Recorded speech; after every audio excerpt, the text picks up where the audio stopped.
Anne-Claire Coudray a pu déployer ses talents d'imitatrice ce samedi 3 décembre.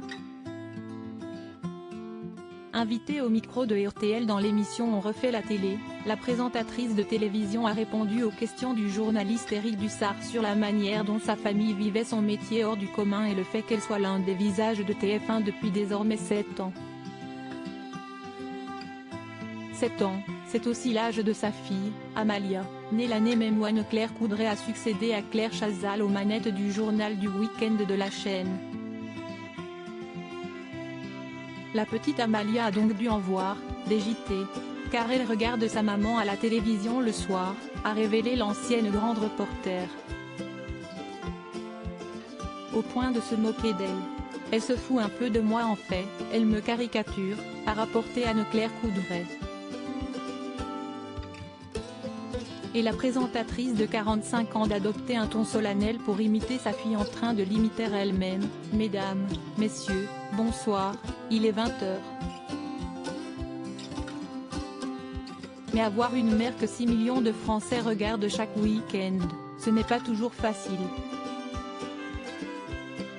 Je sens parfois que, quand il y a des jeunes dans la rue qui me demandent une photo, ça ne lui plaît pas trop, en fait, de partager sa maman, a confié la journaliste.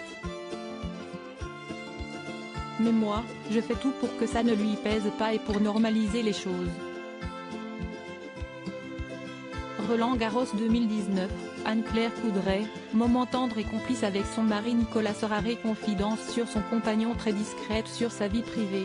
Anne-Claire Coudray a attendu 2 ans après la naissance d'Amalia pour s'afficher en compagnie de son compagnon et père de sa fille, l'homme d'affaires Nicolas Vix, lui aussi un spectateur assidu du journal du week-end. En 2020, elle avait évoqué leur rencontre, dans une rare confidence sur le plateau de l'émission L'Instant de luxe. On s'est rencontrés, on avait déjà tous les deux, je ne dirais pas un certain âge, mais moi j'étais proche de la quarantaine et lui de la cinquantaine, avait-elle raconté. Si est-il vrai que si est-il très agréable de construire un couple quand on a déjà nos personnalités et nos espaces de liberté. On sait ce qu'on veut, mais aussi ce qu'on ne veut pas. Article écrit en collaboration avec 6 médias. Crédit photo, capture RTL.